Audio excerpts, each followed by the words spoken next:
खबरें जो हमें सीधा जोड़ती हैं आपसे, जिनका आपकी जिंदगी पर होता है सीधा असर।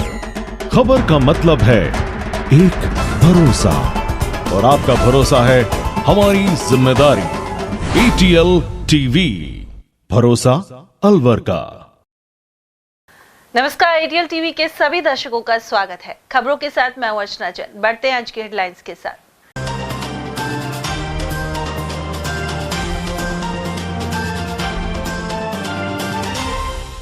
भाजपा ने 3 लाख से ज्यादा सदस्य बना टारगेट किया पूरा। अलवर शहर विधानसभा में बने सर्वाधिक 56,000 से ज्यादा सदस्य।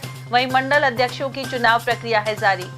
महापौर के सीधे चुनाव के प्रस्ताव पर गरमाई प्रतिक्रियाएं। पूर्व सभापति सहित कुछ निवर्तमान पार्षदों ने कहा बढ़ेगी निरंकुशता।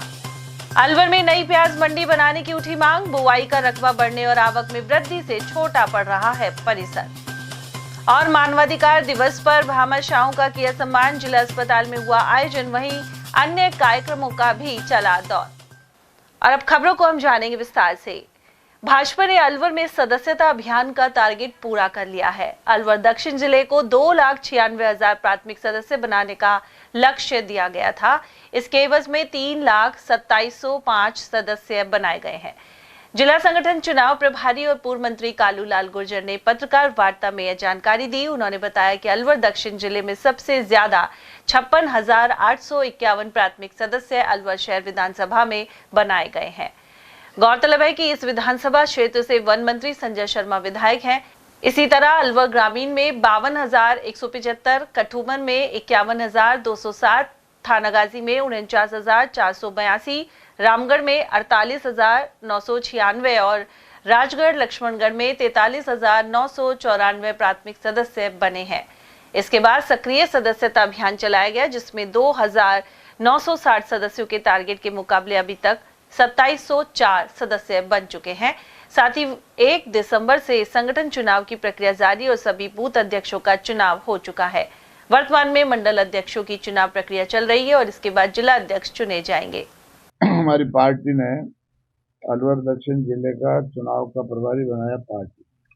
पार्टी में हमारी भारतीय जनता पार्टी एक ऐसी पार्टी इस देश में जिसके विधिवत चुनाव होते हैं। जितनी भी पार्टियां, अन्य जितनी पार्टियां, उनमें कोई चुनाव नहीं होते, वर्षों तक नहीं होते हैं, और छोटे स्तर पर तो बिल्कुल कभी हुए ही नहीं किसी भी पार्टी में, चाहे आप कोई भी पार्टी ले लो। केवल मात्र भारतीय जनता पार्टी, जिसका लोकतंत्र में विश्वास है, पार्टी में भी लोकतंत्र चलता है। और हम सदस्यता अभियान चला के और फिर विधिवत हमारी जो है सब तरह के चुनाव करवाते हैं।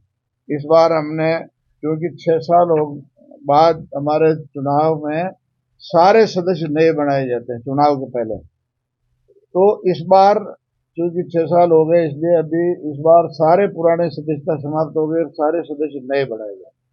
बीच में 3 साल पहले भी हमने सदस्य बनाए, लेकिन 20% सदस्य बना करके और हमने पार्टी के और चुनाव करवा लिए थे। लेकिन इस बार सब सदस्यता समाप्त है। जो अभी हमारे वर्तमान रिकॉर्ड में जो सदस्य बने भारतीय जनता पार्टी के पूरे देश में, वो हमारे भारतीय जनता पार्टी के अधिकृत सदस्य माने जाएंगे। अपने इस जिले में जो है कुल हमारे 6 विधानसभा क्षेत्र हैं और इसमें जो है मंडल भी हमारे 30 हैं। दोनों जिलों का मिला करके सदस्यता के संयोजक हमारे हरिशंकर जी खंडेलवाल थे, और हमारे इस दक्षिण जिले में हमारे जिलाध्यक्ष जी, इन्होंने मेहनत की। और सदस्यता 2 तरह की होती है भारतीय जनता पार्टी में। एक तो ऑनलाइन, बटन दबाने से सदस्य बन जाते हैं, और एक सदस्यता होती है ऑफलाइन, जिसमें फॉर्म भरे जाते हैं। ये इसलिए सिस्टम रखा कि ऑनलाइन तो जहाँ नेटवर्क चलता है वहाँ तुरंत बन जाते हैं, लेकिन कई ऐसे स्थान हैं, दुर्गम स्थान है, ऊंची पहाड़ियों पे है, कहीं है जहाँ पे नेट नहीं आता है और मोबाइल से अपन जो है ऑनलाइन नहीं बना सकते। वहाँ ऑफलाइन से सदस्यता की बुकें जारी की गई और उसके कारण से बने। तो ऑनलाइन सदस्यता का जो हमारा लक्ष्य था वो हमने पूरा किया है और ऑनलाइन का भी किया है। कुल प्राथमिक सदस्य बनाने का हमारा जो हमारे इस जिले में, सबसे पहले तो मैं बता दूं के कुल बूथ 1480 बूथ है और हमने 1480 बूथ पर कुल प्राथमिक सदस्य बनाने का जो टारगेट रखा वो 2,96,000 का था और कुल प्राथमिक सदस्य जो है अभी बन गए 3,02,705, यानी कि हमने लक्ष्य से भी ज्यादा प्राथमिक सदस्य बना लिए और सक्रिय सदस्य भी हमारे 2960 का लक्ष्य था जो लगभग पूरा हो चुका है। इस तरह से ऑनलाइन सदस्य संख्या हमारी 1,18,667 बनी और ऑफलाइन में 1,84,038, कुल मिला के प्राथमिक सदस्य है 3,02,705 बने। इस तरह से संगठन का हमारा ढांचा खड़ा हुआ और अब हम इस वक्त में पूर्ण करने जा रहे हैं हमारे सबसे पहली छोटी इकाई होती है बूथ, और बूथ का जो है गठन किया जा रहा है, वो लगभग आज पूरा हो जाएगा।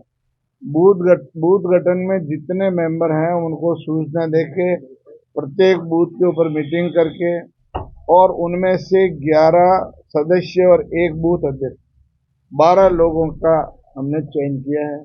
उसमें एक बूथ अध्यक्ष है, एक बूथ का सचिव है और एक बूथ में हमारा व्हाट्सएप का प्रभारी है, एक मन की बात का प्रभारी है और एक लाभार्थियों का प्रभारी है। इस तरह से ये प्रभारी बनाए गए और प्रत्येक जो 12 व्यक्तियों की अध्यक्ष कमेटी बनेगी या बूथ की जो गठन होगा उसमें कम से कम 3 महिलाएं सदस्य होगी। ये भी हमने उसमें जो पार्टी का नियम उसका ध्यान में रखते हुए गठन किया है।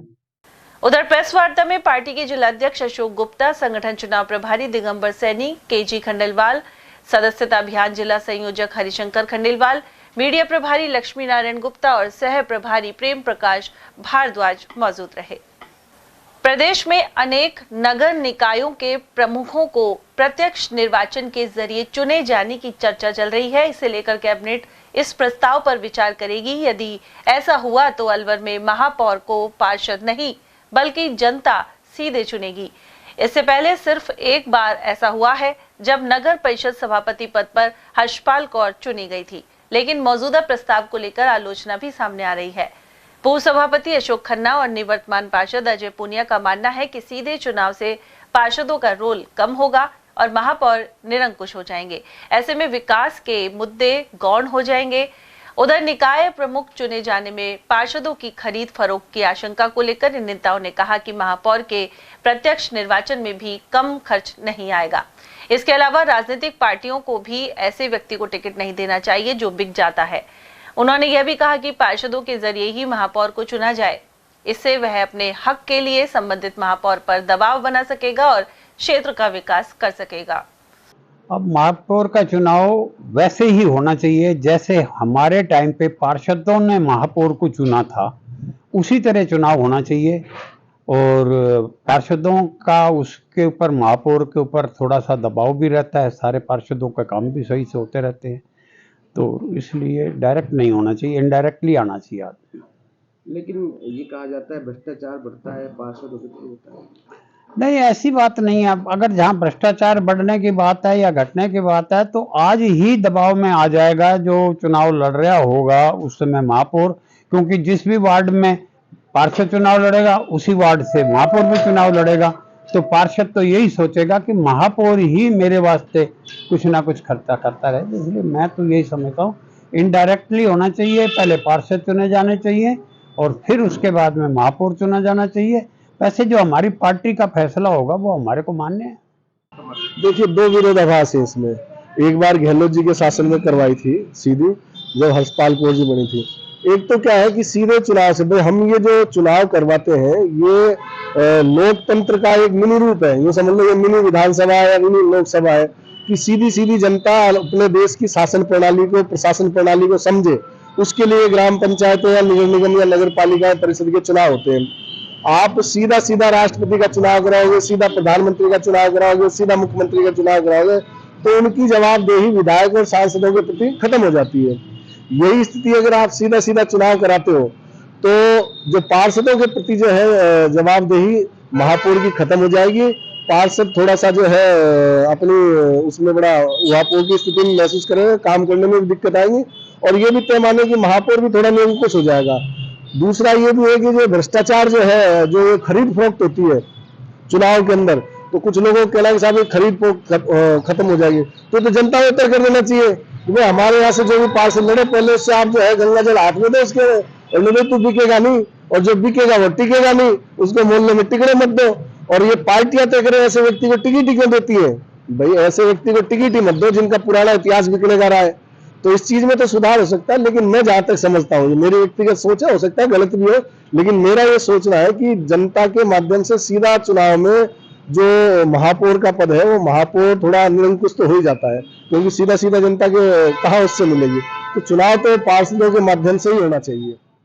बहरहाल अब देखना है कि इसे लेकर स्वायत्त शासन विभाग और सरकार क्या निर्णय करते हैं। अलवर में प्याज की बुआई का रकबा लगातार बढ़ रहा है। इसी अनुपात में आवक में वृद्धि हुई है और मौजूदा प्याज मंडी का परिसर छोटा पड़ने लगा है। ऐसे में व्यापारियों ने केंद्रीय मंत्री भूपेंद्र सिंह यादव से नई मंडी बनवाने की मांग की है। प्रमुख व्यापारी अभय सैनी का कहना है कि अलवर में इस साल प्याज का रकबा 1.5 गुना हो गया। वजह यह है कि बढ़िया दाम मिलने से किसानों को फायदा हो रहा है। वहीं मंगलवार को मंडी में करीब 25 से 30 हजार कट्टों की आवक हुई। साथ ही भाव 1100 से लेकर 1400 रुपए प्रति मन बने रहे।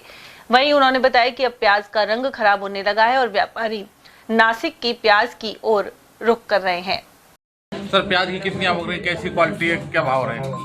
प्याज का लगभग 30,000 कट्टे के लगभग अलवर का आज अराइवल रहा है। प्याज की क्वालिटी में थोड़ा सा फर्क आया है। जो सूखी प्याज है उसकी डिमांड है, और हमारी प्याज में अब कलर फेड की शिकायत होने लग गई है। गीलेपन की प्याज तो कम आ रही है, लेकिन कलर फेड होने की वजह से धीरे धीरे ग्राहकों का ध्यान आकर्षण जो है वो नासिक की ओर जा रहा है। वर्तमान में मोटे मालों की डिमांड है जो अलवर में अराइवल कम है। आज अलवर में प्याज की बाजार रही है 1100 से लेकर 1500 रुपये। कोई लाट थे तो 1550 रुपये का 40 किलो भी बिका। आने वाले समय में लगभग अभी 1 महीने प्याज चलेंगी, लेकिन जैसे जैसे सर्दी बढ़ती जाएगी वैसे वैसे हमारी क्वालिटी जो है सामान्य बाजार की स्थिति की रहेगी, प्रतिस्पर्धा से दूर हो जाएगी। अभी तक हमारी प्याज जो है प्रतिस्पर्धा में सबसे अच्छी प्याज है, क्वालिटी काफ़ी अच्छी है। इसलिए इस बार हमें एक लंबा तेजी का भाव मिला है। पूरे 2 महीने से प्याज जो है वो 25 रुपये से लेकर 60 रुपये 40 रुपये किलो तक बिक रही है। मैं ये मानता हूँ कि पिछले 20 साल में इतना लंबा बाजार प्याज की तेजी का पहली बार मिला है, और अभी उम्मीद है कि प्याज 1000 से ऊपर बिकती रहेगी। आने वाले समय में प्याज में कोई बहुत ज़्यादा मंदा नजर नहीं आता। सर, इस बार आप कह सकते हैं कि किसानों को प्याज में लाभ हुआ है? हाँ, ये बिल्कुल सही है। किसान को लाभ हुआ, और किसी की फसल ही खराब होगी तो एक अलग बात है, लेकिन जिस भी किसान के पास प्याज रही और उसकी प्याज सही सलामत रह गई, उस सब आदमी को 2 पैसा मिला है। सरसों से, बाजरा से, गेहूं से, चने से सबसे ज्यादा इस बार 2 पैसा 1 बीघा से रिटर्न प्याज में। सर, इस बार प्याज का रकबा बढ़ा है या कितना? लगभग 1.5 गुना इस बार प्याज का रकबा है। 7000 हेक्टेयर में इस बार प्याज का बता रहे। वैसे तो खैर ये कृषि विभाग वाले बता सकते हैं, एक मोटा सा आइडिया कृषि विभाग के आधारित हम बताते हैं। आने वाले समय में अलवर का प्याज बहुत बड़ा होगा। और मैं आपके चैनल के माध्यम से यही बताना चाहूँगा, अभी सरकार ने एक उपज एक जिले में प्याज को रखा है। उसमें हमने मांग की है सरकार से कि सरकार हमें एक बड़ी प्याज की मंडी बना के दे, जिसके लिए हमने यहाँ के सांसद महोदय को भी एक चिट्ठी लिखी है, और उन्होंने हमें आश्वस्त किया है कि वो शीघ्र मुख्यमंत्री से बात करके एक उपज में प्याज को जो रखा है प्याज की एक बड़ी मंडी डेवलप कराएंगे, जिसकी चिट्ठी मैंने मुख्यमंत्री महोदय के नाम और आदरणीय सांसद महोदय के नाम लिख के कल जारी की है। मुझे भरोसा है कि उसमें हमें कुछ ना कुछ सफलता मिलेगी। उधर अलवर मंडी में मौजूद किसानों का कहना था कि मौजूदा वर्ष में प्याज के दाम उचित मिल रहे हैं। उन्होंने बताया कि यदि 1000 रुपए प्रति मन से अधिक के भाव रहते हैं तो किसान को बचत हो जाती है। इससे कम दाम मिलने पर नुकसान उठाना पड़ता है। काश्तकारों के अनुसार सरसों, चना, गेहूं और बाजरे के मुकाबले सबसे ज्यादा फायदा प्याज में होता है, बशर्ते दाम सही बने रहें। कितनी प्याज हुई है आपकी? सर, अभी तो 70 कट्टे के आसपास आई है, अभी और है 70-80 कट्टे बाकी हो रहे हैं। मतलब 150 कट्टे मान के चलो। हाँ, लगभग 2.5 बीघा में। हाँ। तो क्या भाव बिकी आपकी प्याज जो 70 कट्टे? 1350 रुपये। भाव ठीक है? हाँ, बढ़िया। तो इसमें आपको नफा रहा या नुकसान रहा या क्या स्थिति रही इसमें उपज में प्याज की में? इस बार तो नफा ही रहा है। तो प्याज के भाव ठीक है? हाँ, इस बार बढ़िया है, ठीक है, अच्छे भाव। गौरतलब है कि अलवर की लाल प्याज दूर दूर तक प्रसिद्ध है। स्थानीय मंडी में हजारों किसानों की आवक भी होती है। इसके बावजूद परिसर छोटा है और सुविधाओं का भाव भी है। ऐसे में आगामी सीजन से पूर्व कदम उठाने की जरूरत बनी हुई है। विश्व मानव अधिकार दिवस पर अलवर जिला अस्पताल में भामाशाहों का सम्मान किया गया। पीएमओ डॉक्टर सुनील चौहान ने बताया कि शिक्षाविद डॉक्टर एमपीएस चंद्रावत ने 3 लाख की लागत से आईसीयू के लिए एबीजे मशीन डोनेट की। इससे रक्त की जांच में मरीजों को काफी सुविधा मिलेगी। उन्होंने बताया कि चंद्रावत अपने काम से अस्पताल आए थे और उन्होंने आते ही पूछा कि यहाँ की सुविधाओं के लिए वे क्या कर सकते हैं। ऐसे में अस्पताल प्रशासन ने उनसे इस मशीन की मांग की थी। जल्द ही 8 लाख की लागत का वेंटिलेटर भी दिए जाने की संभावना है। डॉक्टर चंद्रावत सहित कुछ भामाशाहों को पीएमओ के चैम्बर में स्मृति चंद्र देकर स्वागत किया गया। आज विश्व मानवाधिकार दिवस है। इस अवसर पर परम पूज्य प्रिंसिपल साहब चंद्रावत साहब ने जो है हमारे यहाँ पे एबीजी मशीन को डोनेट किया है। ये हेवल्स आईसीयू में लगाई गई है। हेवल्स आईसीयू में मशीन लगाई गई है। इससे जो सीरियस मरीज होते हैं उनकी ब्लड गैस की जांचें की जाती हैं, इलेक्ट्रोलाइट्स की जांचें होती हैं और उससे मरीजों को बहुत फ़ायदा होता है कि उसको कितना फ्लूइड देना है, कितनी दवाई देना है और कैसे उसकी रिकवरी हो रही है। तो इसका मरीजों को बहुत बेनिफिट्स होता है। इसके इलाज से मरीज जल्दी स्वस्थ हो जाते हैं और उनको जल्दी ही डिस्चार्ज किया जाता है। दूसरा, हमने इनसे निवेदन किया था कि हमको एक एएलएस के लिए, एम्बुलेंस के लिए एक वेंटिलेटर चाहिए। तो ट्रांसपोर्ट वेंटिलेटर्स के लिए उन्होंने हामी भरी है कि अगले महीने ये जल्दी ही इसको उपलब्ध करवा देंगे। सर, किसने डोनेट किया, क्या प्रोसेस है? हाँ, डॉक्टर एमपीएस चंद्रावत जी अस्पताल में किसी कार्य से हमारे पास आए थे और इनको पता लगा कि मैं इनका शिष्य हूँ, इनसे पढ़ा हुआ हूँ कॉलेज के अंदर।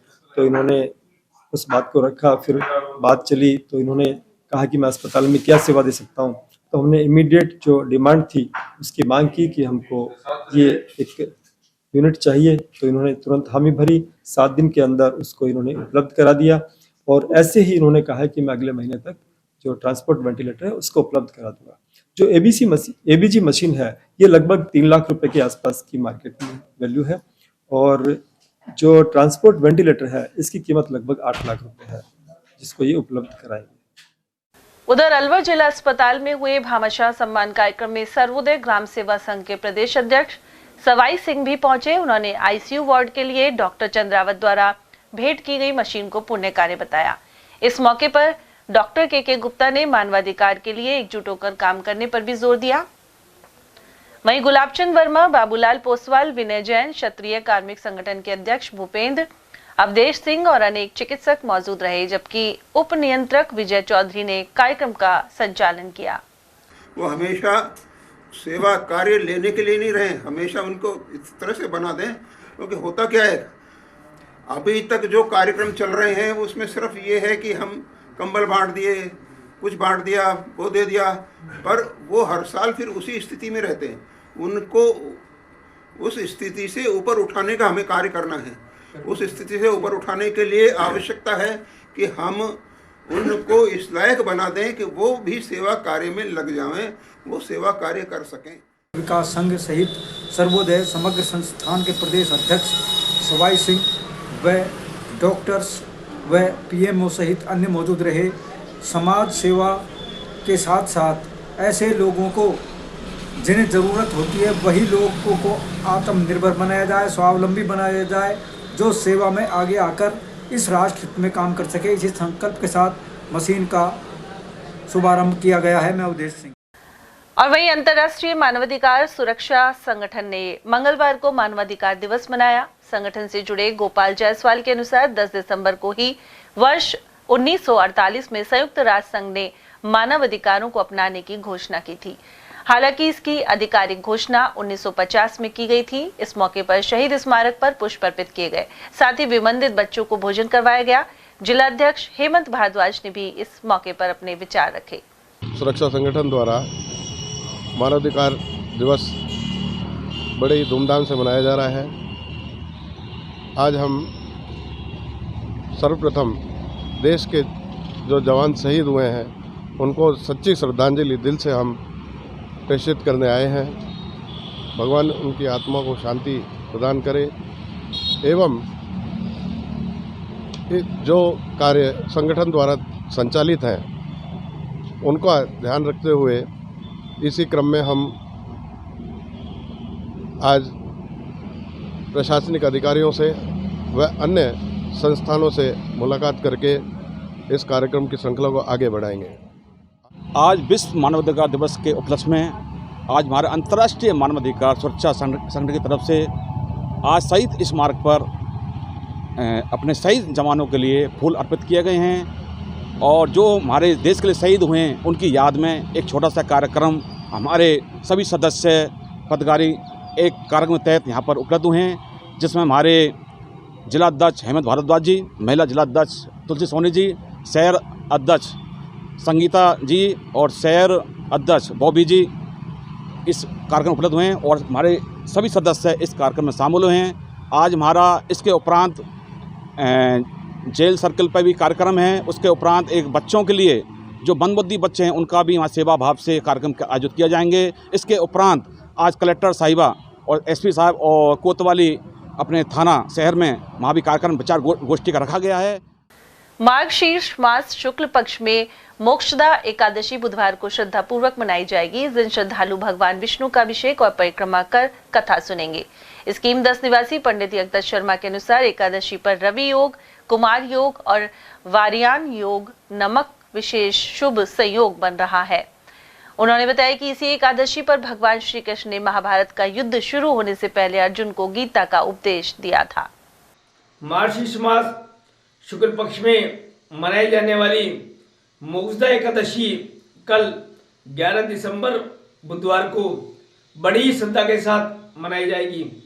श्रद्धालु जनों द्वारा इस एकादशी पर कल भगवान विष्णु का अभिषेक, परिक्रमा और एकादशी की कथा सुनकर के एकादशी का व्रत भी किया जाएगा। शास्त्रोक्त इस एकादशी पर कल रवि योग, कुमार योग व वरियान योग का नामक त्रियोग के विशेष शुभ संयोग बन रहे हैं।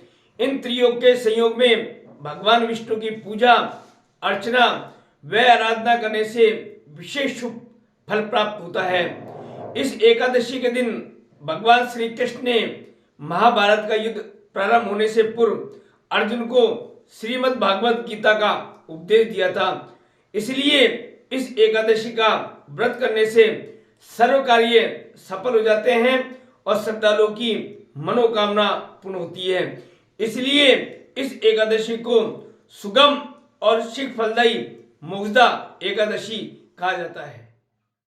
अलवर कृषि उपज मंडी में बड़ी संख्या में बंदरों का उत्पात बना हुआ है। यहाँ अचानक इन बंदरों की टोलियां आने से व्यापारियों में खलबली मच गई। यह बंदर कट्टों में रखी उपज को भी नुकसान पहुंचा रहे हैं। समिति सचिव विजेंद्र गोयल और मंडी व्यापारी राम अवतार गुप्ता ने यह जानकारी दी। उन्होंने बताया कि पिछले कुछ दिनों से मंडी में हजारों की संख्या में बंदर आ चुके हैं। वे व्यापारियों और पल्लेदारों को काट भी लेते हैं। इसे लेकर मंडी सेक्रेटरी को भी अवगत करवाया गया है। बंदरों में क्या है कि हमारे धीरे धीरे बहुत दिन से बंदर आ गए। अब तो बहुत ज्यादा संख्या बंदर बढ़ते जा रहे हैं। ये मतलब बात ठीक है, सुबह आते हैं मॉर्निंग वॉक करने घूमने, उनको भी डर लगने लगा है बंदर की वजह से। पलदार बेचारे रात को सोते हैं, उनको नहीं सोने नहीं देते हैं। माल का कट्टे रहते लगे रहते हैं, माल लगे कट्टे फाड़ देते हैं, नुकसान भी कर रहे हैं। मैं यहाँ से मैं तो यही कहूँगा कि मतलब इनको बंदर को सुरक्षा से कहीं ना दूसरी जगह इनको भेजा जाए, प्रबंध किया जाए पक्का। मंडी समिति ने कोई कार्रवाई की? मंडी समिति ने हमारे को कोई कार्रवाई नहीं करी है। वो तो हम ही व्यापारी लोगों ने मिलकर ही कोई आज कदम उठाया था। आज कल मैंने देखा भास्कर में भी उसमें देनी पत्रिका में, तो मैंने कहा भी था उससे, लेकिन बंदर का आतंकवाद हो रहा है बहुत जबरदस्त। हालत ज्यादा खराब है बंदर की वजह से, बहुत परेशान है। पलदार क्या, कोली क्या, सब परेशान है। घूमने वाले ज्यादा परेशान है। सुबह मंडी की स्थिति बंदरों को लेकर बहुत खराब है। सारे कट्टे फाड़ देते हैं, किसान को खा जाते हैं, व्यापारी को खा जाते हैं। इनको पकड़ कर भर्ती या ताल कर छोड़ा जाए तो इस मंडी में शांति हो। क्या इसके लिए का प्रयास किया आपने? अखबारों में भी दे रहे हैं, सेक्रेटरी साहब से भी कह रहे हैं कि इनको पकड़वाया जाए, लेकिन अभी तक कोई कार्रवाई नहीं हुई है। कितनी संख्या में है ये? कम से कम हजारों की संख्या में बंदर हैं पूरी मंडी के अंदर। पूरी मंडी के अंदर, जिसकी वजह से सब परेशान है। बंदर की वजह से न पलदारों को रात में सोने देते हैं, किसानों को खा जाते हैं, व्यापारियों को खा जाते हैं। हालत खराब कर रखी इन बंदरों ने। अलवर के राजश्री कॉलेज में 10वें दिन भी लेपर्ड पिंजरे में नहीं फंसा। हालांकि पिंजरे के भीतर उसके 2 पगमार्क मिले हैं। अब वन कर्मी उसे ढूंढने के लिए डॉग स्क्वाड का सहारा ले सकते हैं। गौरतलब है कि लेपर्ड को फंसाने के लिए 2 पिंजरे लगे हुए हैं। सहायक वनपाल भीम सिंह के अनुसार लेपर्ड पिंजरे के आसपास तो आता है लेकिन गिरफ्त में नहीं आया। वहीं इस कॉलेज से लगती कॉलोनी के निवासियों में दहशत बनी हुई है। कॉलेज के सुरक्षा गार्ड आदि के कुछ परिवार तो कैंपस के भीतर मौजूद जंगल में ही बसे हुए हैं। इन परिवारों में तो खासा डर बना हुआ है। ये आर कॉलेज के पिछले हिस्से में आज हमने नाइट में पिंजरा चेंज किया था शाम को। यहाँ पे ताज़ा मिट्टी भी लाके हमने डाली थी ताकि पगमार्क वगैरह सही तरीके से आ सके। पिंजरे के अंदर भी मिट्टी डाली हुई है। इस रास्ते पर आया है और 2 पंजे पिंजरे के अंदर तक घुसा भी है, लेकिन प्लेट के ऊपर पैर नहीं रखा है। 2 पैर अंदर रख के वापस पीछे हट गया। आज 3 दिन बाद जो मंदिर के पास पिंजरा है उस पिंजरे तक भी पहुंचा है। अच्छा, क्या लगता है सर, घना जंगल है, स्टाफ भी कितना स्टाफ है आपके पास यहाँ पे? मेरे पास यहाँ 4 आदमियों का स्टाफ है फिलहाल। डॉक्टर साहब आ जाते हैं, रेंजर साहब भी आ जाते हैं बीच में। क्या लगता है सर, स्टाफ आगे और अधिकारियों को भेजना चाहिए क्या यहाँ पर? इसके अंदर जो खंडर हैं उन खंडरों में अंदर प्रवेश करने के लिए हमें स्टाफ की तो आवश्यकता है। राजगढ़ थाना क्षेत्र में एक युवक को पुलिस में शिकायत करना और लूट के मामले में गवाही देने का विचार महंगा पड़ गया। आरोप है कि 12 भड़कोल चौकी से पानी की पाइपलाइन जोड़ने आई पुलिस ने उनके परिवार के साथ जमकर मारपीट की। बालेटा गांव निवासी महबूब खान के अनुसार पिछले माह एक लूट की वारदात को उसने देख लिया था, लेकिन गवाही के डर से दूसरे पक्ष द्वारा महबूब खान को लगातार डराया धमकाया गया। साथ ही 85,000 देकर लगवाई गई पाइपलाइन भी काट दी। आरोप है कि पुलिस कर्मियों ने भी उल्टा महबूब खान को ही डराया धमकाया। इसके बाद उसने एसपी से न्याय की गुहार लगाई थी। एसपी के निर्देश पर राजगढ़ और 12 भड़कोल से टूटी हुई पाइपलाइन को जुड़वाने पुलिस की गाड़ियां पहुंची, लेकिन जब इस लाइन को जोड़ते हुए वीडियो बनाना चाहा तो उसके परिवार के साथ मारपीट की गई। इसका वीडियो भी उनके परिजनों ने बनाया है। यह भी आरोप है कि जब वह मामले की शिकायत करने एसपी के पास आने लगा तो रास्ते में पुलिस कर्मियों ने रोककर महबूब खान की भतीजी की जमकर पिटाई कर डाली। सर, मेरा नाम महबूब खान, गांव बिलेटा, थाना राजगढ़, पुलिस चौकी 12 भड़कोल। घटना यह है कि सर अभी पुलिस वाले आज मेरे घर पे जबरदस्ती घर वालों को पीट रहे हैं, मार रहे हैं। 3-3 गाड़ी लेके लेडीज पुलिस लेके और मार रही है। भाई को मारा, बीवी को मारा और बच्चों को मारा। क्योंकि सर वो वीडियो बना रहे थे। घटना एक ऐसी है कि 27/11/2024 को एक लूट की घटना हुई थी हमारे गांव में सर। और लूट की घटना का मैंने देखा था आंखों से, तो उसी से जो आरोपी था लूट करने वाला वो मेरे पड़ोस में रहता है। तो वो सर उसकी लाइन मेरे खेत से जा रही थी पानी की। उसमें मेरे इकरारनामा था कि आप पानी पियोगे आराम से इसमें से, और उसने फिर उसको मेरे को दबाने के लिए कि आप उसमें गवाह देंगे, आपने देखा है मैटर को। तो वो जो है कि इस तरीके से मेरे को वो कनेक्शन भी काट गया और उसने खुद ने मैटर बनाने के लिए पानी की लाइन को उखाड़ गया। और उखाड़ने के साथ पुलिस ने शिकायत दी कि मेरी पाइपलाइन महबूब ने उखाड़ी है। जैसे ही पुलिस ने मेरे ऊपर फ़ोन किया मेरे को और पुलिस ने डराया धमकाया कि आप कहाँ हो इस समय, तो मैंने कहा कि मैं मेरे घर हूँ। तो पुलिस आई और पुलिस ने जो है कि ज़बरदस्ती मेरे घर में शाम को 7 बजे घुस गई। उस समय छोटा मोटा वीडियो बना हम पे और एक तरीके से पुलिस मेरे को और परिवार को डरा धमका के चली गई। और वहीं अलवर में राष्ट्रीय लोक अदालत अब 14 की बजाय 22 दिसंबर को होगी। जिला विधिक सेवा प्राधिकरण के सचिव मोहनलाल सोनी ने यह जानकारी दी। उन्होंने बताया कि इस लोक अदालत में सभी प्रकार के राजीनामा योग्य प्रकरण निपटाए जाएंगे। इनमें आपराधिक मामले, वैवाहिक प्रकरण, सिविल प्रकृति और राजस्व मामले आदि शामिल हैं। जैसा कि हमें निर्देश प्राप्त हुआ है कि पूर्व में 14 दिसंबर को आयोजित होने वाली राष्ट्रीय लोक अदालत अब अधीनस्थ न्यायालयों के लिए 22 दिसंबर 2024 को आयोजित होगी।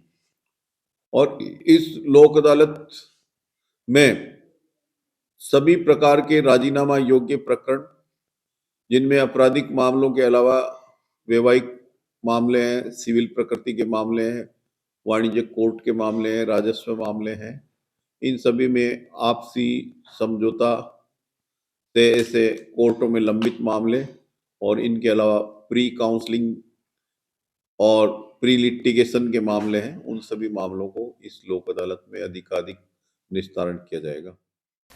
अलवर के तिब्बती मार्केट में मानवाधिकार दिवस पर मंगलवार को कार्यक्रम हुआ। इस दौरान वक्ताओं ने कहा कि प्रत्येक व्यक्ति के निश्चित मानवाधिकार है और वह गरिमापूर्ण जीवन जी सकता है। जिला विधिक सेवा प्राधिकरण के सचिव और एडीजी मोहनलाल सोनी ने बताया कि बड़ी संख्या में तिब्बतियों और उनके धर्मगुरु दलाई लामा को चीन ने उनके ही देश से निष्कासित कर दिया। निष्कासित होते हुए भी वह अपनी सरकार चला रहे हैं। वहीं उन्होंने बताया कि विधिक सेवा प्राधिकरण द्वारा अधिकारों की सुरक्षा के लिए निःशुल्क विधिक सेवा प्रदान की जाती है। आज जिला विधिक सेवा प्राधिकरण की ओर से सर्वप्रथम मानव अधिकार दिवस के आयोजन के क्रम में भारत तिब्बत संघ की ओर से आयोजित तिब्बती माह में कार्यक्रम का शुभारंभ किया गया, जिसमें प्रत्येक व्यक्ति के मानव अधिकार, गरिमापूर्ण जीवन और उसके जीवन जीने और उसकी सुरक्षा को दिए जाने के संबंध में अधिकारों पर चर्चा की गई। तिब्बत इसका बहुत अच्छा उदाहरण है। अलवर के वार्ड 49 केशव नगर में 11 माह से जल संकट बना हुआ है। ऐसे में पूर्व पार्षद निरंजन लाल सैनी और उनके अनेक लोगों ने जिला कलेक्टर को ज्ञापन दिया। साथ ही बताया कि जनप्रतिनिधि और अधिकारी उनकी समस्या को नजरअंदाज कर रहे हैं। दूसरी ओर पानी की पर्याप्त सप्लाई के झूठे दावे किए जा रहे हैं। मैं वार्ड नंबर 49 से आया हूँ, पूर्व पार्षद हूँ निरंजन लाल सैनी। मेरे वार्ड का एक क्षेत्र है केशव नगर, वहाँ पर 8-10 घरों के अंदर कम से कम 6 या 7 साल से पानी की समस्या बनी हुई है। लेकिन संबंधित विभाग, जलदाय विभाग से जेईएन है, एईएन है, एक्शन है, सबसे मैंने बार बार कई लेटर दे चुका हूँ, लेकिन इनकी समस्या का निस्तारण आज तक नहीं हुआ। इसके अनुसार आज भी हम वार्ड के लोग आए हैं और पानी की समस्या इनमें उनका कॉलोनी वाले खुद अपने पैसों से टैंकर डलाते हैं। उनको पीएचडी डिपार्टमेंट के थ्रू भी कोई भी ना तो टैंकर के अवेलेबल हुआ ना कुछ हुआ। इनकी स्थिति आज भी है जो 6-7 साल पहले से हुई है। बार बार शिकायत करने पर भी संजय सिंह ने कोई ध्यान नहीं दिया। एक्शन साहब ने ना संजय सिंह देता है, ना कोई एईएन, ना एससी। कलेक्टर के पास भी हम कई बार आ चुके हैं, लेकिन हमारे समस्या का निस्तारण आज तक नहीं हुआ। और वहीं अलवर शहर के मीनापाड़ी फूटी खेल की महिलाएं जिला कलेक्टर से मिली। उन्होंने ज्ञापन देकर पानी की समस्या से अवगत करवाया। स्थानीय महिलाओं के अनुसार 3 सालों से वे समस्या से परेशान हैं। या तो उन्हें दूर दराज से पानी लाना पड़ता है या फिर भारी खर्च कर टैंकर मंगवाने पड़ते हैं। ऐसे में अब जिला कलेक्टर से आग्रह किया गया है। मीनापाड़ी फूटखेड़। मीनापाड़ी, हाँ। क्या समस्या लेके पानी की परेशानी है भाई। पूरा मामला बताइए, क्या दिक्कत आ रही है? बहुत 3 साल हो गए परेशान हो रहे, बूंद पानी नहीं आ रहा। अब कैसे काम चला रहे हैं आप लोग? टैंकर से सर्दी में पानी नहीं आ रहा, गर्मी में। आपने अधिकारियों को अवगत कराया? हाँ जी, अब दोबारा आए हैं हम। कभी आप जलदाय विभाग गए समस्या? हम तो कई दफा हो आए, कोई सुनवाई नहीं हो रही हमारी। क्या आश्वासन देते हो? हाँ, आ जाएगा, बस कुछ भी नहीं। पानी नहीं आए बेटा, और बेटा भाऊ भरे नहीं है ना। जो मेरे गोडाउन में लगी, जो बापो लड़े मोको, वो बापा वो को रिटायर, और टैंकर गिरा में जो 60 ताले सब लत्ता धो ले भाई। मेरे बस की ना है अब बिल्कुल भी। पानी भर से पानी नहीं आ रहा। 3 साल हो गए हमको। कैसे काम चलाते हो? टैंकर गिरा में और वो काई खोलने जो मंगा में पीबा को आरा को पानी। कभी जलदाय विभाग में आपने समस्या के बारे में बताया है? कभी अधिकारियों को बताया? हाँ, खूब बताया बेटा, पकड़ के ले गई मैं वहाँ से भी, कोई समाधान नहीं। और वहीं विधिक सेवा प्राधिकरण ने बच्चों के मैत्रीपूर्ण अधिकार और संरक्षण योजना के तहत प्रशिक्षण कार्यक्रम शुरू किया। इसे लेकर एक समिति गठित की गई थी। इस प्रशिक्षण का प्राधिकरण अध्यक्ष और जिला जज हरेंद्र सिंह ने शुभारंभ किया। इस दौरान सेवानिवृत्त जिला एवं सेशन न्यायाधीश पतंजलि शर्मा के अलावा अन्य समिति सदस्य ट्रेनिंग दे रहे हैं। गौरतलब है कि हिट एंड रन के तहत अलवर जिला न्याय क्षेत्र में 135 केस दर्ज हुए हैं। इसमें करीब 9 केस में इसी स्कीम के तहत पीड़ितों को मुआवजा दिलवाया गया है। विधिक सेवा प्राधिकरण की ओर से आज बच्चों के मैत्रीपूर्ण अधिकार एवं संरक्षण स्कीम 2015 जो कि नालसा राष्ट्रीय विधिक सेवा प्राधिकरण की एक स्कीम है। उस स्कीम के तहत एक समिति का गठन किया गया है। उस समिति का प्रशिक्षण कार्यक्रम का शुभारंभ हमारे जिला विधिक सेवा प्राधिकरण के माननीय अध्यक्ष श्री हरेंद्र सिंह जी, जो कि जिला एवं सेशन न्यायाधीश है, उनके द्वारा शुभारंभ किया गया। कार्यक्रम का इनॉग्रेशन हुआ और उसमें इस समिति के जो दूसरे सम्मानित सदस्य हैं श्री पतंजलि शर्मा, सेवानिवृत्त जिला एवं सेशन न्यायाधीश महोदय, एवं दूसरे मेंबर्स एवं मंच सचिव और दूसरे जो डिग्नेटरी फैकल्टीज है, उनके द्वारा प्रशिक्षण का कार्यक्रम शुरू किया गया।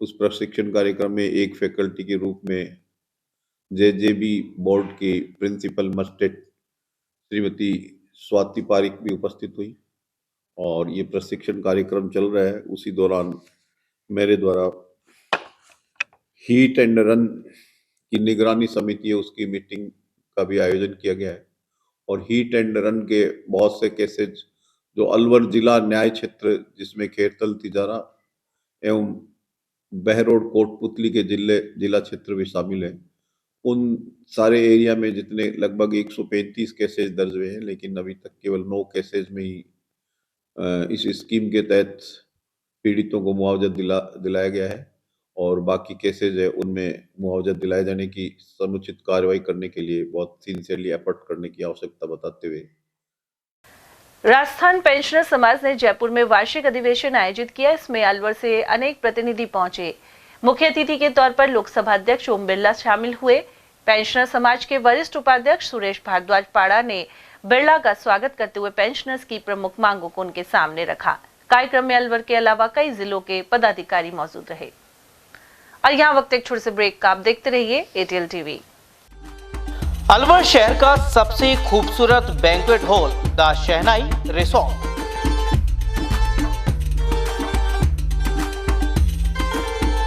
शादी, लगन, संगीत, सवामणी, सालगिरह जैसे फंक्शन के लिए अलवर वासियों की पहली पसंद बन चुका है the shehnai resort.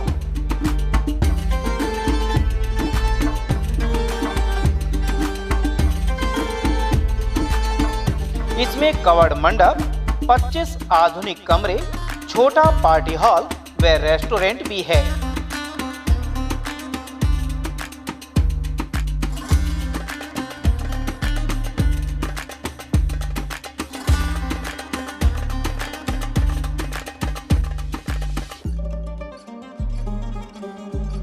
Banquet hall, party hall तथा कमरों की बुकिंग के लिए आज ही संपर्क करें। झंकार होटल के पीछे near Hanuman circle, Delhi road, Alwar. 8094126636 and 811888222488।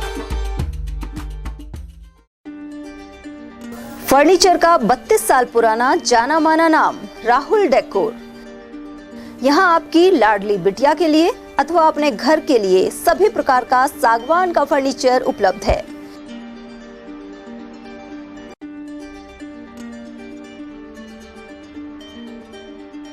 Double bed, dressing table, sofa set सागवान एवं कपड़े वाले तथा सेंटर टेबल, भट्टी कलर, स्टील अलमारी, ब्रांडेड एवं सॉफ्टी फोम के गद्दे आपकी नाप तोल से बनाए जाते हैं।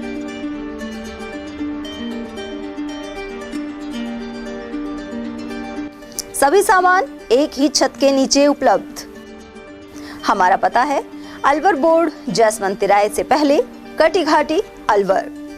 Contact number 9414019769 and 9414019768।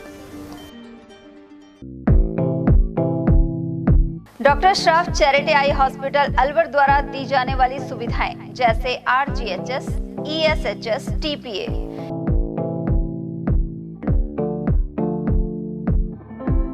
इसके अलावा registration, OPD service, OT ward, store एवं अलवर जिले में first time low vision clinic की सुविधा दी जा रही है।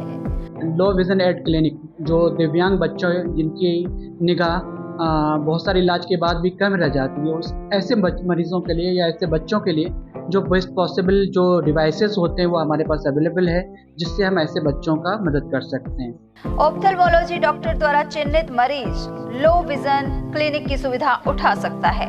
हमारे यहाँ विभिन्न प्रकार की जांचें जैसे OCT, RFNL, VFA, V scan, YAG laser, A scan की सुविधा उपलब्ध है। हमारा पता है doctor Shroff charity eye hospital, Subhash Nagar, NEB road, Alwar, Rajasthan. Contact number 0144 2370 559। हीरे, सोने, चांदी के जेवरातों के विक्रेता दुर्गा प्रसाद सुनील दत्त ज्वेलर्स, बजाजा बाजार, अलवर।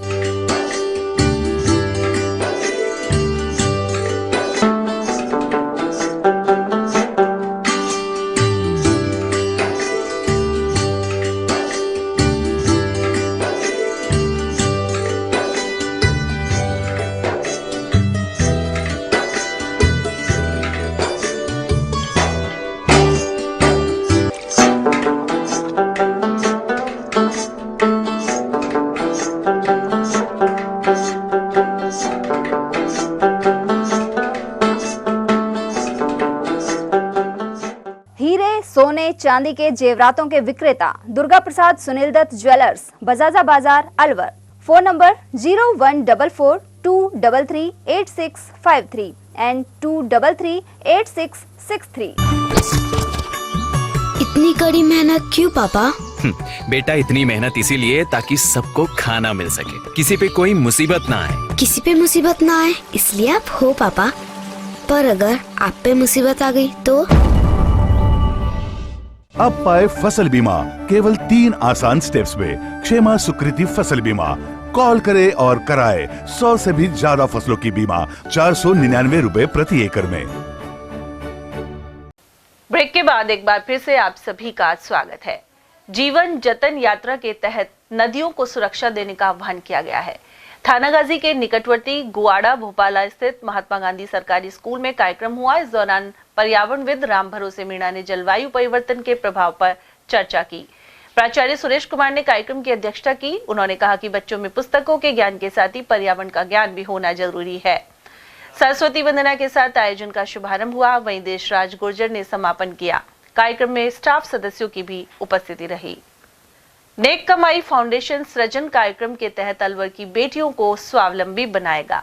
पहले चरण में 2100 बेटियों को बुटीक सिलाई और मॉडर्न ब्यूटिशियन का 45 दिवसीय प्रशिक्षण निःशुल्क दिया जाएगा। इसमें अलवर महिला स्वयं सहायता समूह सहयोग करेगा। शहर के रिवाज रिजॉर्ट में नगर निगम के इस समूह और प्रशिक्षण देने वाली जागरूक महिलाओं के साथ संवाद किया गया। संवाद में संरक्षक एवं उद्योग विभाग के सेवानिवृत्त उपनिदेशक दौलत राम हजरती ने इस बारे में जानकारी दी। वहीं नारी सृजन की समन्वयक बिंदु कपूर ने भी अपने विचार रखे। शिक्षाविद प्रोफेसर GD मेहंदीरत्ता ने कहा कि इन बेटियों को MSME प्रमाण पत्र दिलवाया जाएगा, जिससे उन्हें बिना गारंटी के बैंक ऋण मिल सके। मुख्य कोऑर्डिनेटर अभिषेक तनेजा के अनुसार भविष्य में अन्य स्वावलंबन कोर्स चलाए जाएंगे। इस अवसर पर सेवा कार्यों के लिए बिंदु कपूर और ज्योति शर्मा को प्रतिभा सिंह और कमला यादव सहित ने कमाई टीम द्वारा सम्मानित किया गया। अलवर जिले में अधिशेष शिक्षकों के समायोजन को लेकर विसंगतियों के आरोप सामने आए हैं। इसे लेकर विरोध प्रदर्शन किया गया था। वहीं अब माध्यमिक शिक्षा निदेशक सीताराम जाट ने परिवाद सुनने के लिए जिला कमेटी बनाने के निर्देश दिए हैं। गौरतलब है कि अंग्रेजी माध्यम के विद्यालय के स्टाफ को सामान्य विद्यालय में लगाने और नियम विरुद्ध ब्लॉक बदलने आदि को लेकर जिला शिक्षा अधिकारी के खिलाफ प्रदर्शन हुआ था। वहीं पीड़ित अध्यापक अपने प्रार्थना पत्र देने के लिए मंगलवार को भी जिला मुख्यालय पहुंचे। अखिल भारतीय ब्राह्मण परिषद में मालाखेड़ा के अशोक कुमार मिश्रा को प्रदेश उपाध्यक्ष बनाया गया है। प्रदेश अध्यक्ष पंडित सुनील शर्मा ने जानकारी दी। उन्होंने बताया कि मिश्रा को संगठन खेत में कार्य करने के निर्देश दिए गए हैं। वहीं मालाखेड़ा आगमन पर प्रदेश उपाध्यक्ष का स्वागत किया जाएगा। श्रीमद् भागवत गीता ग्रंथ की 5161वीं वर्षगांठ श्रद्धा के साथ मनाई गई। इस दौरान मालाखेड़ा क्षेत्र में भी भगवान श्री कृष्ण की पूजा हुई। वहीं भगवत गीता के समक्ष दीप प्रज्वलित कर पुष्प अर्पित किए गए। महाभारत युद्ध के दौरान भगवान श्री कृष्ण ने अर्जुन को गीता उपदेश दिया था, जिसे गीता जयंती के रूप में मनाया जाता है। पंडित सुरेश चंद्र शर्मा और अशोक मिश्रा ने इस बारे में जानकारी प्रदान की। उमरैन पंचायत समिति में मंगलवार को साधारण सभा की बैठक हुई। इस दौरान मां सरस्वती के समक्ष दीप प्रज्वलित कर शुभारंभ हुआ। तहसीलदार रश्मि शर्मा, विकास अधिकारी आरती गुप्ता, प्रधान दौलत राम और उप प्रधान महेश सैनी ने कार्यक्रम की शुरुआत की। हालांकि बैठक के दौरान महिला पंचायती राज प्रतिनिधियों की उपस्थिति कम नजर आई। उधर स्कूलों की अपार आईडी बनाने को लेकर समस्याओं से भी अवगत करवाया गया। साथ ही डालावास ग्राम पंचायत में पोषाहार गड़बड़ी की शिकायत सामने आई। प्रधान महेश सैनी और पंचायत समिति सदस्य संतोष महिवाल ने इस साधारण सभा को सिर्फ औपचारिकता बताया। आज उमरैन पंचायत समिति के अंदर साधारण सभा की जो मीटिंग हुई, उनके अंदर डायरेक्टर और सरपंच था। सबसे बड़ी बात तो एक देखी गई कि महिला जनप्रतिनिधि की उपस्थिति बहुत कम थी। डायरेक्टरों की कम थी और महिला जनप्रतिनिधि है उनकी उपस्थिति बहुत कम थी। और आज जो साधारण सभा की जो मीटिंग कराई गई वीडियो साहब के द्वारा, प्रधान साहब के द्वारा बुलाई, सबसे बड़ा यह है कि एक तो वहाँ एसडीएम जैसे मतलब लेवल के अधिकारी सभा के अंदर नहीं थे। तहसीलदार साहब आए, 15-20 मिनट बैठे, वो भी चल दिए। मतलब कुल मिलाकर जब आप साधारण सभा की मीटिंग, जनता की आवाज़ को आप कर्मचारी लोग नहीं सुन पा रहे हो और एसडीएम जैसे लेवल के अधिकारी यदि साधारण सभा की मीटिंग में नहीं पहुंचते हैं, तो मेरा ये मानना है कि ऐसी मीटिंगों से कोई तात्पर्य नहीं, खाली एक जनता को परेशान करने की बात है, जनप्रतिनिधियों को परेशान करने की बात है। और मैं पंचायत दिवाकरी की डायरेक्टर हूँ। कहना क्या इसमें यही कहना कि हमारे जैसे कांग्रेस के राज में होता था, मीटिंग धूमधाम से अच्छी मीटिंग होती थी, हर कार्य जोड़ा जाता था। अब इसमें देख रहे ना तो मीटिंग सही से हो रही है, ना डायरेक्टर आ रहे। क्यों नहीं आ रहे? क्योंकि कोई अधिकारी नहीं आता इसके अंदर, कोई भी अधिकारी नहीं है, जलदाय विभाग से नहीं है, बिजली विभाग से नहीं है, कोई भी नहीं है। इधर आकर करे क्या? मतलब साधारण सभा में हंगामा हुआ है? हंगामा भी हुआ है, सब लोगों ने बोला कि कार्य नहीं जुड़ता है, अधिकारी नहीं आते हैं। सरिस्का की वादियों में पांडुपौल जी के स्थान पर मंगलवार को श्रद्धालुओं की भीड़ रही। यहां दिन भर बजरंगबली बाबा के जयकारे गूंजते रहे। सिलीबेरी गेट होते हुए भी बड़ी संख्या में श्रद्धालु पहुंचे। भक्त गोविंद जोशी के अनुसार शनिवार और मंगलवार को बड़ी संख्या में श्रद्धालु इस गेट से पहुंचते हैं। बाबा के दरबार में सुंदरकांड के पाठ हुए और भंडारा भी चला। इस मौके पर महंत बाबूलाल शर्मा, पंडित चेतन शर्मा, ललित मोहन, रोहित, हितेश, मुरारीलाल और गोविंद जोशी आदि मौजूद रहे। सरिस्का क्षेत्र में पांडुपौल जाने वाले श्रद्धालुओं के लिए इलेक्ट्रॉनिक बस का संचालन किया जाएगा। इसे लेकर सदर गेट से जंगल के रास्ते में बस से ट्रायल हुआ। वहीं इलेक्ट्रॉनिक बसों से प्रदूषण भी नहीं फैलेगा। डीएफओ अभिमन्यु सारण ने बताया कि सदर गेट से पांडुपौल तक इस बस का ट्रायल किया गया है। फिलहाल 20 से लेकर 30 बसें पांडुपौल जाने वाले श्रद्धालुओं के लिए लगाई जाएंगी। बड़ौदा में के राजकीय कन्या महाविद्यालय में अंतर्राष्ट्रीय मानवाधिकार दिवस पर विधिक जागरूकता शिविर लगाया गया। लक्ष्मणगढ़ एडीजे और तालुका विधिक सेवा समिति अध्यक्ष गोपाल सैनी के निर्देश पर यह कैंप लगा। पीएलवी अनिल कुमार ने बताया कि इस दौरान बालिकाओं को नालसा एक्ट और उनके अधिकारों के प्रति जागरूक बनाया गया, जबकि प्राचार्य भरतलाल मीणा ने संविधान की प्रस्तावना का वाचन करवाया। उन्होंने मानवाधिकार के उद्देश्यों की जानकारी भी दी। इस दौरान मोहम्मद अजीज, मुरारीलाल, जितेंद्र कुमार, रेणु शर्मा, मुकेश खटीक और नरेगा जेएन पुरुषोत्तम प्रजापत के अलावा राही जोशी, अभिषेक और गोपाल सेन आदि मौजूद रहे। मानवाधिकार दिवस का आयोजन किया गया। इसमें एडीजे कोर्ट लक्ष्मणगढ़ के प्रतिनिधि के तौर पर श्री अनिल जी ने विधिक साक्षरता, जागरूकता और साक्षरता के ऊपर अपना व्याख्यान दिया और इस अवसर पर छात्राओं को मानव अधिकारों और भारत के संविधान में उल्लिखित मौलिक अधिकारों और तथा मौलिक कर्तव्यों के बारे में जागरूक किया और ये भारत के संविधान की शपथ भी दिलाई। आज का दिन इसलिए भी महत्वपूर्ण है क्योंकि ये दौर लोकतंत्र का दौर है और लोकतंत्र में सर्वश्रेष्ठ मनुष्य को माना जाता है और मनुष्य के रूप में उसकी स्वतंत्रता, उसकी समानता और उसकी जो प्रतिष्ठा है, उसकी जो गरिमा है, वो बहुत महत्वपूर्ण है। इसलिए भारत के संविधान में भी जो है हमने संविधान की प्रस्तावना में समानता, स्वतंत्रता और बंधुत्व, नागरिक की गरिमा की बात की है और हमारी सरकार, हमारी प्रांत की सरकार भी इस मामलों पर जो है बड़ी गंभीर है और अब जो मौजूदा दौर है इसमें मानव अधिकारों में राजनीतिक अधिकार, सामाजिक आर्थिक अधिकार, संगठित होने के अधिकार के साथ साथ अब चौथी पीढ़ी के मानव अधिकार के तौर पर पर्यावरण सुरक्षा के अधिकार की बात की जा रही है। खैरतल में एक किसान के खेत में काम करते समय बिजली का करंट आने से जान चली गई। थाना प्रभारी दिनेश कुमार मीणा के अनुसार मृतक 40 वर्षीय अजय सिंह ग्राम मातौर का निवासी था। वह अपने खेत में काम कर रहा था। इसी दौरान मंगलवार सुबह उसे करंट आ गया। वहीं खैरतल सैटेलाइट अस्पताल में शव का पोस्टमार्टम करवाया गया। खैरतल में स्वामी ध्यानगिरी महाराज के बरसी उत्सव को लेकर बैठक संपन्न हुई। यह बैठक आनंद नगर कॉलोनी स्थित गुरु मंगलगिरी संन्यास आश्रम में स्वामी गोविंद गिरी महाराज के सानिध्य में हुई। पूज्य सिंधी पंचायत के जिलाध्यक्ष ओम प्रकाश रोघा के अनुसार 13 और 14 जनवरी को विशाल मेला आयोजित होगा। इस दौरान रक्तदान शिविर, प्रभात फेरी, भंडारा और सत्संग प्रवचन आदि का दौर चलेगा। बैठक में लालचंद रोघा, मनोहर लाल, जेठानंद लखानी, गिरधर लाल, गोपाल दास, पेशवानी और अशोक महलवानी आदि मौजूद रहे। खैरतल नगर परिषद में मंगलवार को बाजारों से अस्थायी अतिक्रमण हटाया गया। जिला कलेक्टर किशोर कुमार के निर्देश पर यह कार्रवाई की गई। इस दौरान रेलवे फाटक से लेकर अग्रसेन चौक, रेलवे स्टेशन रोड और सिनेमा हॉल रोड पर सड़कों पर रखे सामान को जब्त कर लिया गया। कई व्यापारियों से जुर्माना भी वसूला गया है। वहीं टीम के साथ कुछ व्यापारी उलझते हुए भी नजर आए। उन्होंने वाहन पार्किंग बनाए जाने की मांग उठाई। कार्रवाई करने वाली टीम में सुबह सिंह, कमलेश, रामवीर चौधरी, राजवीर, मनोज यादव, भूपेंद्र और राकेश आदि शामिल थे। श्रीमान जिला कलेक्टर महोदय को स्थानीय जो जनप्रतिनिधि और स्थानीय पत्रकारों को द्वारा ये समस्या उठाई गई थी कि बाजार में काफ़ी अतिक्रमण है, जिससे कि आमदन को परेशानी होती है।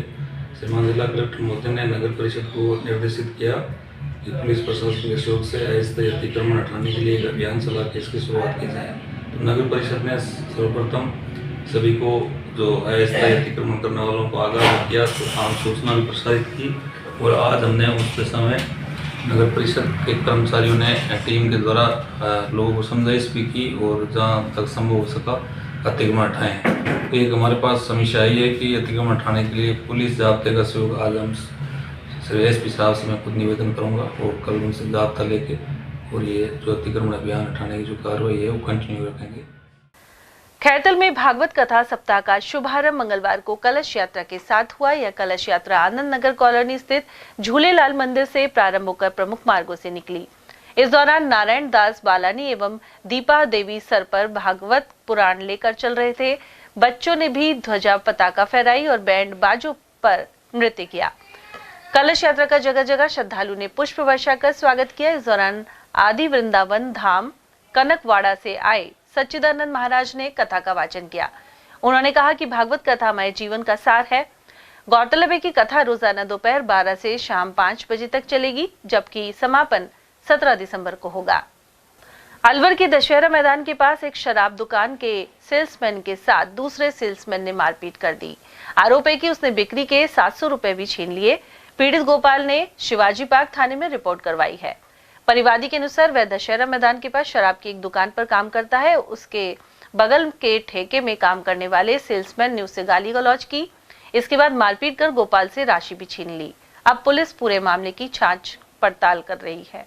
मेरा नाम गोपाल शर्मा है। स्कीम 10B हाउसिंग बोर्ड 2/96 का रहने वाला हूँ। मैं दशहरा मैदान शराब की दुकान पे मैं सेल्समैन हूँ। मेरे बगल में दूसरी दुकान है शराब की, उसमें जो सेल्समैन है विक्रम यादव, करण गुजर, उन्होंने मुझको दुकान पे से बुला के और मेरे साथ गाली गलौज की, मेरे साथ मारा पीटी करी। मेरे हाथ में बिक्री के पैसे थे सुबह के 700 रुपये और दोनों ने छीन लिए। इसमें मेरी बाएं आँख पे चोट आई है। यहाँ पे दोनों ने मेरे को मारा है लात घूसों से और मेरे को लात घूसों से मार के गाली गलौज करके और दोनों वहाँ से भाग गए। और चलते चलते एक बार फिर से नजर डालेंगे हम आज की हेडलाइंस पर।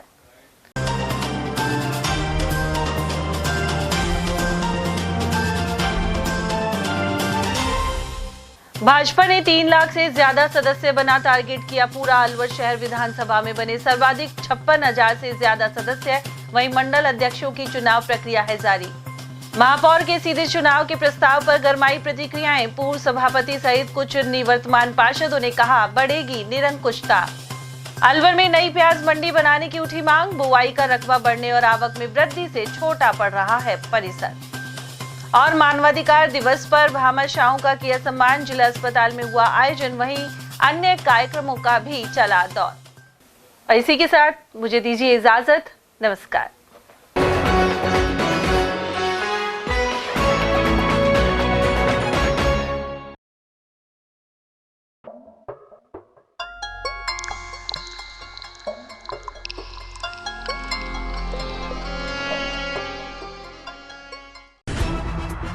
खबरें जो हमें सीधा जोड़ती हैं आपसे, जिनका आपकी जिंदगी पर होता है सीधा असर। खबर का मतलब है एक भरोसा, और आपका भरोसा है हमारी जिम्मेदारी। ATL TV, भरोसा अलवर का।